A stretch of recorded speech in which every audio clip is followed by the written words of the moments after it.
I recently stayed at a hotel. I purposely skipped the check-in and check-out line because the hotel gave me the option of actually getting my hotel key in the mobile app, which is great.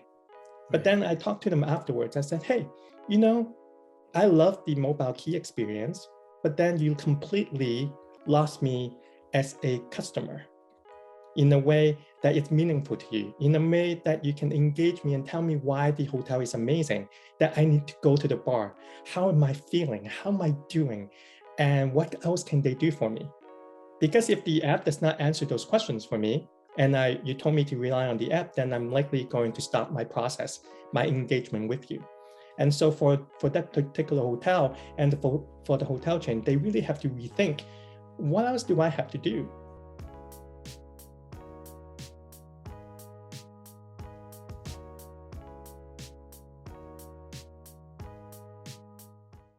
Hey, what's going on, man?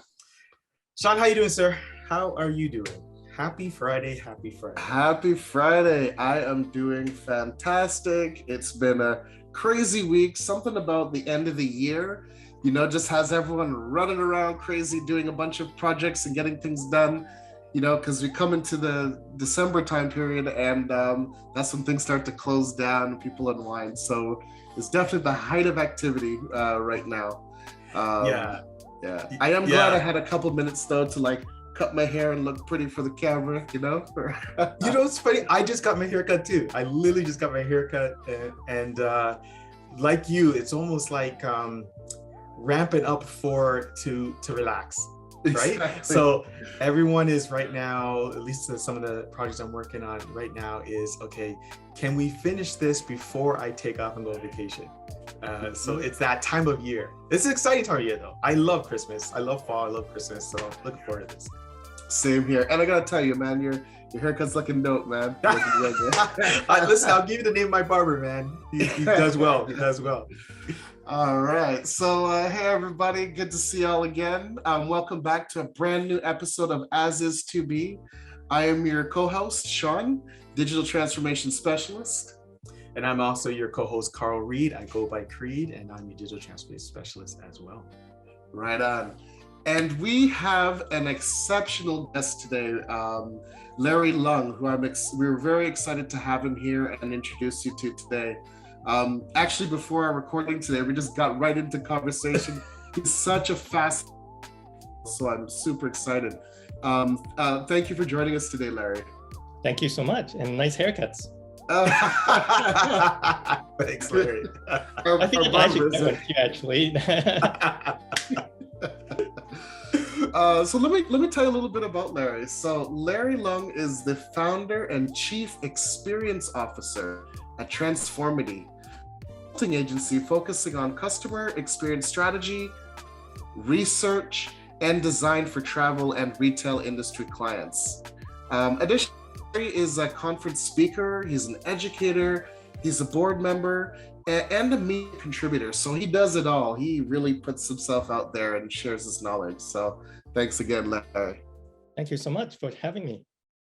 Yeah, absolutely, Larry.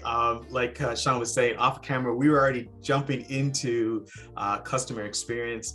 I've been listening to you for a while on Clubhouse and also raise my hand every now and then to have that engagement with you. But now our audience and other channels can hear some of your thoughts. Why don't you start with your journey? How is it that you became so passionate about customer experience? Well, that's a really interesting question. I think it starts with childhood. We have been customers since the first scoop of ice cream. And we ask ourselves, wait a minute, do I really want vanilla? Why am I being pushed vanilla when I really want chocolate? And what can I do next to get that scoop of chocolate ice cream? Maybe a little more, maybe a little less. So it started really from that curiosity of me being a customer. That translates into schooling, where I got my MBA, and I got into a great consulting firm where not only do I get to be in global projects, but also get to do learning and education, and also be an employee experience champion. So every day I go to work, I would have to understand what the customer needs are. Why are they angry at the project? Why are they happy with the project? I have to figure out why, and then design learning and education so that my colleagues and people around the world would be able to learn something so that they could be more effective at their job. And finally, having known employees being the core aspects of a company, how do we empower them? And you're going to hear that word quite a lot, empowerment. How do we empower people? How do we empower employees? And how do we empower customers? Because without that empowerment, then we won't be able to get them to do anything that we want them to do and have them to be happy people. So Larry, you mentioned a couple things like, so the design, it sounds like all leads to curiosity. What was your, and I love how you started with ice cream, because you're right. Ever since then, you realize, okay, we can traject and influence customer experience. But what is it that said to yourself, okay, this is something I'm going to pursue as a way for me to, I guess, interact and also work on these type of projects? So I started Transformidy purely because I thought companies need to really take over the control of designing that customer experience better, understand who the customer may be, and then empower those customers, like I mentioned earlier. But one thing they don't really fully know is what makes them tick. Who are the customers? Why are they happy? And what can we do to make them happier? So I was on a journey of talking to a few companies and say, why don't we transform that customer experience a little better?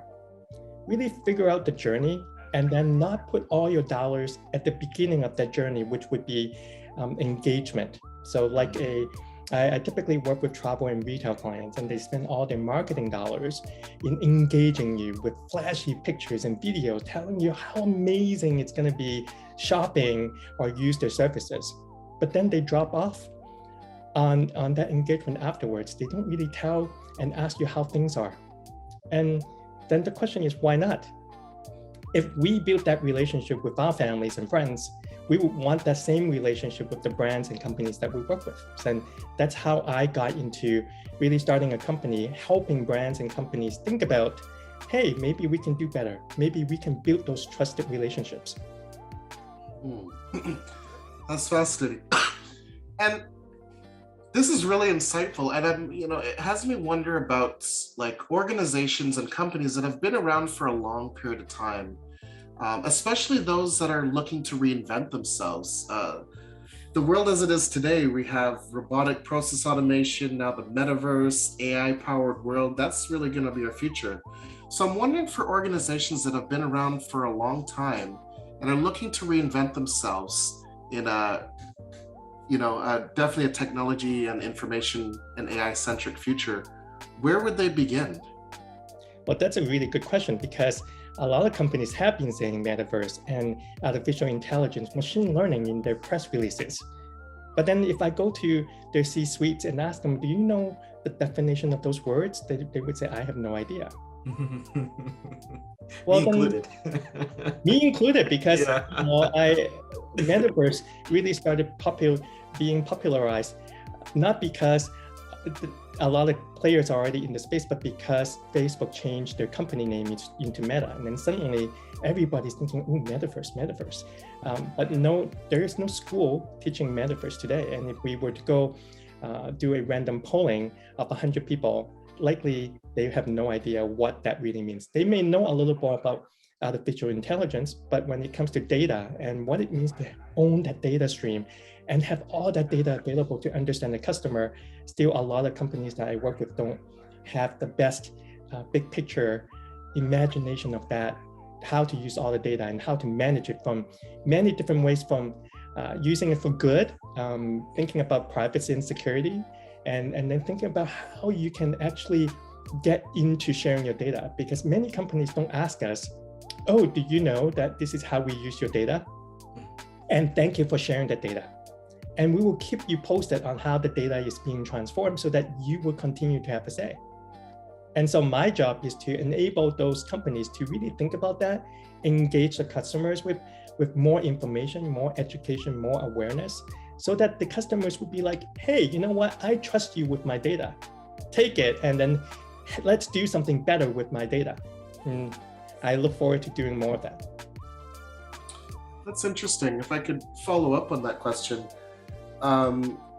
So it seems like the company would almost need to forecast themselves into the future, like really understand the future and what trends are out there, and be it what data or bits of insights about the future would correlate between the services they offer and the future technologies that might provide better customer value. Is that along the lines, if I understood correctly? Absolutely. I think it really goes back down to what is the purpose of the company and how does the company wants to evolve with its customers and other stakeholders.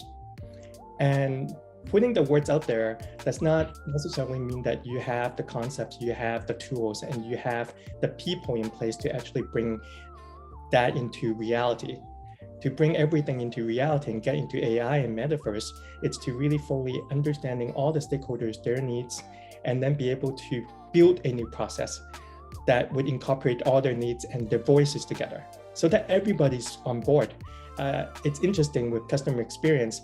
If you look at the latest research, more than 80% of the CEOs out there would say customer experience is a very important part and should be prioritized. But when it comes to resources being put into customer experience, you only see half of those companies are actually putting serious resources. The question is why? Do people get involved? Do people understand what customer experience really means? Is it just really marketing? Because let's face it, there is not one school program where you can get a degree specifically for customer experience. So we're only putting a definition on that for ourselves. And without that awareness, without all the team members knowing that, hey, you know what, I'm going to build processes that's going to think about customers along the way, then everybody would just work by themselves. And so going back to your question, I wouldn't go into artificial intelligence until I know exactly what I'm using that data for and how I want to use that data for good. Larry, I love how you said there's no, certification for metaverse, for customer experience. Likewise, like I'm always intrigued by innovation, but I'm not a certified innovator, so to speak. I'm always constantly researching to get some of that, and in order to serve my clients. Off camera, we were talking about some of the other things that you do just to always stay on top of customer experience. Can you tell me some other trends that you're paying close attention to? And I think the audience would get a real understanding of how deep your mind works and how you're always constantly, thinking about this. I love observing people. I would sit, because I work so much in the travel and retail space, I actually go to those travel and retail spaces just to observe. Sometimes I go to the airport before a flight, maybe 3 hours early, just to sit there and look at the check-in process. What are some of the pain points that people are going through, and what are some of the delights that people are going through, just so I can take notes. I do the same thing on retail.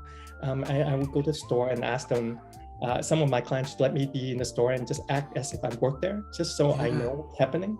Love that. But because especially in the physical space, a lot of people don't understand the flow of the customers. They don't understand if you're placing an ad, why is the best placement possible? If you're thinking about your products, how do they compare with other products? But we as customers, we don't think singular, we think multi-layered. So if we're buying a pair of sneakers, we're not just thinking about your brand, but we're also thinking about 5 other brands and then compare them to your brand. So if I go to a store, I actually want you not just to have education and knowledge about your brand, but also be able to compare how your sneaker is better than another brand sneaker, so that you can sell me why I need to buy yours over others. I also follow a lot of people on Twitch. It's a streaming platform for gamers. Why? Because I am older and I don't know why people would stream for 6 or 8 hours a day, but I'm fascinated on how they're able to multitask, playing a video game, engaging with an audience that could be 20, 60,000 people following, and be able to watch the comments all at the same time, and also be able to engage with friends and play the games at the same time. I find that very fascinating. And I think it's a platform that is going to be very useful and important for a lot of people in the future. So but brands have not really gotten into the streaming platform. We have seen some retail companies started to do live streaming, based off Asia, doing live streaming, talking about products and having people to sell those products immediately. And so I see that particular concept to be interesting. I love to follow up more and learn more. Man, everything you're saying is quite profound. And I love I love observing people, because you know, like, and you've mentioned multi layers customers. Like I can relate to everything you're saying. Number one, people watching is one of my favorite pastimes. So I can totally relate there.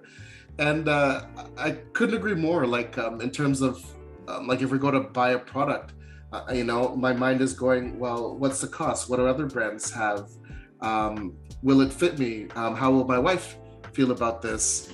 Oh, I saw a friend has something similar. Oh, I wonder where they got that. Where else could I purchase? So there's layers of things going on. And as I see a product or a service, and I'm subconsciously evaluating it from multiple perspectives. So yeah, if I take a step back in this conversation, it's like, oh my gosh, that is so true, you know?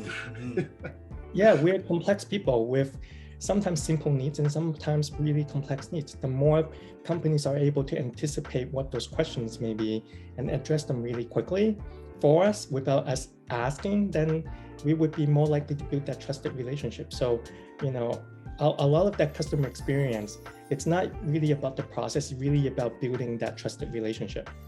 It's really building the I have your back mentality. But that's really difficult. It's actually much more difficult to do so online than it is to go through a physical space. Imagine every day you go to the same bakery.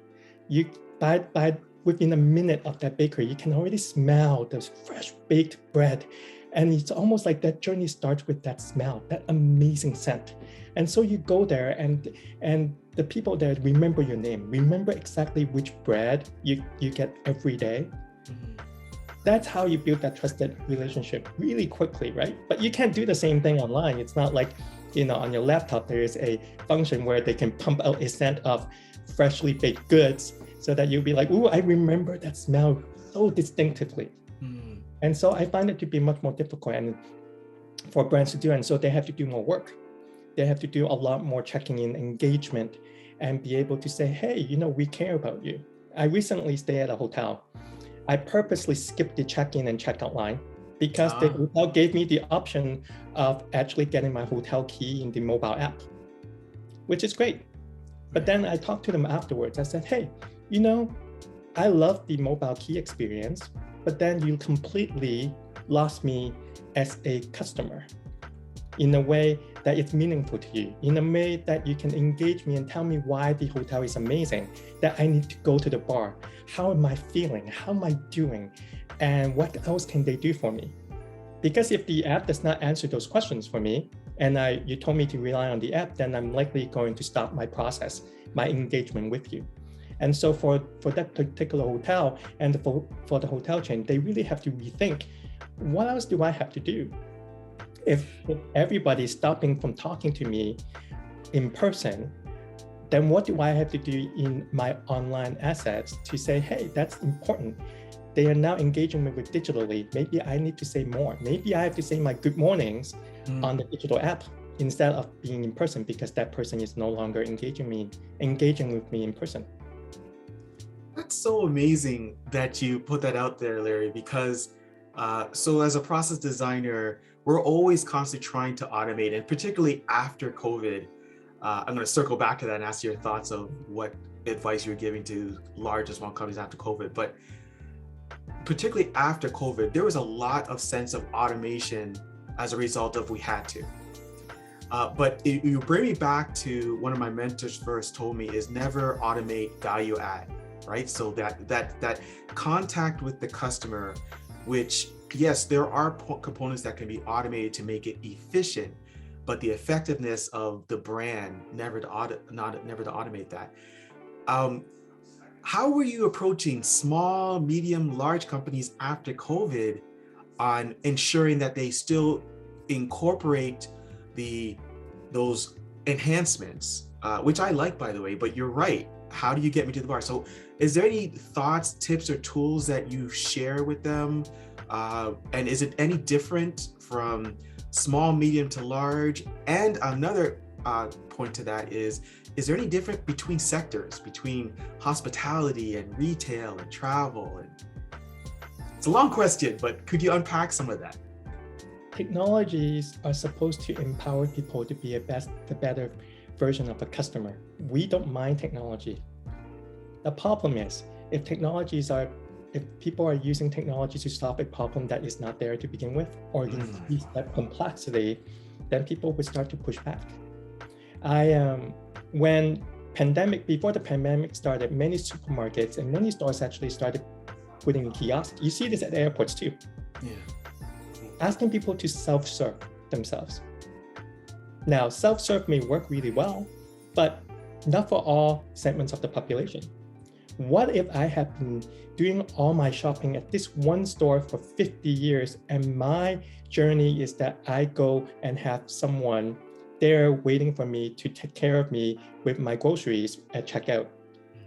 And now I have to pay the same prices and then have to self-checkout myself. You know how many people actually come up to me and say, Larry, the biggest problem with self-checkout is not really about scanning a product. It's when a product has a sticker, like produce, and I have no idea how to actually find that sticker with that number, and then having to input that number into the kiosk. I also have the same question about accessibility.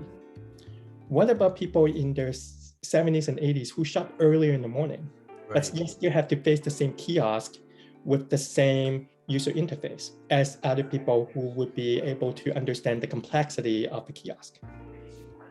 Well, then I go back to the question, is technology really helping those people who are in their 70s and 80s who need and want something a little simpler, or do they want complexity? I don't have the answer. Every brand needs to go through their journey, asking themselves who their customers are, and design their products and services that actually cater to their needs. If you have a wide section of audiences, then maybe you have to change your user interface so that you would be able to cater to all of them. If I am running a shop today and I have a kiosk and I know my customers who want better accessibility functions are going in at a certain time, maybe the kiosk should change and have bigger fonts, maybe able to say easily simple processes so that I wouldn't have to fish for a number. And if everybody had the same problem looking for that number for that produce, then maybe I need to rethink that sticker concept completely so that it would make life easier. Because at the end of the day, I don't want to see small, medium, or large businesses suffer because of technology. I don't want the storytelling to be like, oh, I had a really bad experience because now I have to do things for myself. And then I have to run into technology issues, and then I have to put up my hand and be like, I need help. And I feel embarrassed asking for help when I didn't need to ask for help in the first place before. Right. I want to move away from that talk. I want to really move into, oh, that technology really empowered me and enabled me to go and do things faster. Maybe I don't want to see the cashier. Maybe I can control everything by myself, and that's amazing. But I want that to be the focal point. And we know that focal point cannot be the one-size-fits-all solution, but having changes personalized if you made to specific demographics. I don't know if I'm answering your question completely. You are. You absolutely are. Absolutely are. And to add to that, do you think it's any different depending on the sector, or is the same approach, same methodology, the same concepts, regardless if it's tourism, regardless if it's retail, regardless if it's music, as we're talking offline? People have asked me this question multiple times. They say, oh, I'm very different. I'm a very mature industry and I'm a very independent industry. But I said to them, but you are a consumer that touches on multiple industries at the same time. You have a banking account, you go grocery shopping, you fly at an airline, you stay at a hotel. You are that customer. You're no different than any other customer who wants stability, who wants a similar concept so that you feel comfortable doing. One of the things that I noticed when I design customer experience, I always ask, well, how are you different than your competitors? Do you want to go out of the way to design something so different than the norm that people would be confused? Or do you want people to have the same comfort that they are because it's similar, but you're better because of other things? And so I really look into, is your brand different? Is your product different? Why are they different? And how are you still building comfort? Because what we don't want is a major surprise that we don't like. Let's just say that we expect to see hot chocolate. We go and have hot chocolate together. We expect how hot chocolate would taste, would smell, would feel almost. But what if it's not sweet? It's suddenly really salty when you have your first sip of hot chocolate. Then you would be like thinking to yourself, wait a minute, that's not right. And you wouldn't like it. And so you would tell people. It's very similar to a lot of people going to get products online and getting a shipment time. So I've been one of those consumers because of the pandemic. I get groceries online, and they would ask me, "Hey, Larry, you have to tell us which time you like us to deliver your groceries." And so I would book a time, and I would prepare myself for that delivery at that particular time. But if it comes early or it comes later, that doesn't sit well with me, because I already have to pay for that 1 hour time slot. So then it doesn't matter if you come earlier or later. Actually, a lot of companies would say, oh, earlier is better. Wouldn't you want things earlier? And I say, maybe not, because what if I'm not there? I don't want my groceries to be outside, sitting there outside. Would you want your groceries outside your door? No, not hot chocolate, that's for sure. Not my hot chocolate, not my groceries. So then the question is, why do we keep getting the same experiences where I get groceries earlier than I need to be? I feel like this conversation has been almost like it feels like a guided tour, so to speak, of self-reflection and reevaluation from the customer experience. I'm intrigued by your customers. Is this kind of the approach or style that you shepherd organizations through as they try to better understand their customers? Absolutely, because at the end of the day, it's really about setting up the right expectation. If you set up the right expectations for your future or current customers, then you are able to gauge whether or not you're meeting that expectation. And then you would be able to get the right feedback. Because let's just say that you're a company that likes to use the word fast in your advertisement. And I am going to think about the word fast along the entire journey of my experience with you, whether or not it's getting the product, using the service in the first place, and then thinking about the customer service lines. And really think about that interaction with customer service, because, well, if I have to wait 45 minutes, is that really fast? If I am that important, if I keep hearing from, as I'm on hold with customer service, how important I am, well, then for every 5 minutes, I would ask myself, I'm really not that important because I'm still waiting. If I am important, I would be able to get through really quickly. And then it comes back to the word fast. Quickly, important, and then fast, and then not being engaged. And that's where I work with companies on, are those words, the right expectation? And are you able to action? And are you able to manage the reaction if people are not seeing the same things you are advertising, promoting, and selling?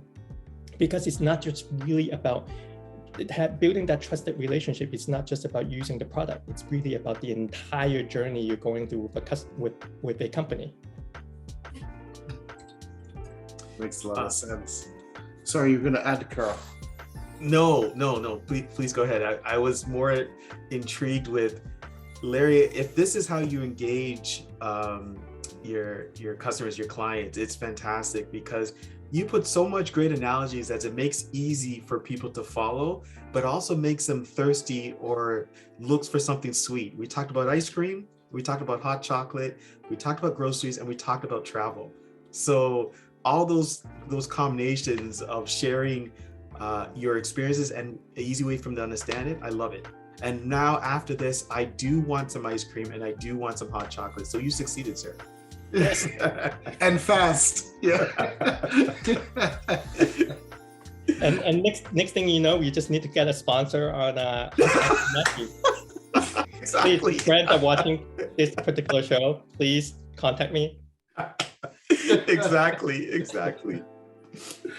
All right, that's awesome. So, going forward, Larry, how can people follow you and learn more about your journey? They can definitely find me at transformidy.com.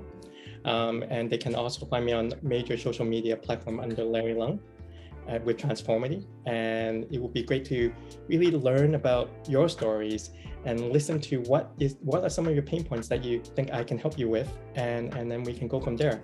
It's really about magnifying your brand, building the right expectation, and then set up the right customer experience along the way that would actually meet those expectations or maybe exceed the expectation. Excellent. I love that. I love that. Exceed the expectations. Thank you, Larry. Thank you so much for coming on. You gave us such amazing insight. Dare I ask, can we ask you to come back on again real soon, sometime before the end of season 2? I'd love to hear some more insight. I always ask, particularly people such as yourself that work and live and breathe in this process. As time goes on, is there anything changes or anything new that you caught on to that you think our audience would love to hear? So thank you for joining us. Well, thank you so much for having me today. Next time I'm gonna be great, and I'm gonna ask about haircuts early so that we all have haircuts at the same time, so I can be part of the amazing opening. Otherwise, I've been left out.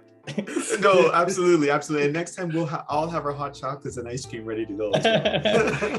I like the sounds of that.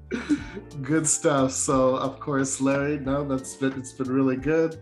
I'm looking forward to a second, and I might want to deep dive our use case, our business, both Carl and I, and because I'm just feverishly taking mental notes where I could see a rethink of how we engage our customers. So I'm looking forward to organizing a second conversation amongst us. That would be a lot of fun. Then we can go deep dive on metaverse. What does that mean to us, and really go deep into space. Yeah, see, by that time we would have our certification, right? That augmented reality. Yeah, have some cool things to talk to you about with that for sure. Good stuff. So thank you, Larry. This has been fantastic. Carl, as always, brother, it's been a peach. Thank you, sir. Yeah, man. Thank you. And go ahead. You were going to say something? No, just thank you for having me, and amazing conversation. I can't wait for the next round. Good stuff. And to our audience out there, stay cool, and remember, you can live your life as is, or you can chase a dream of where you want your future to be. Peace.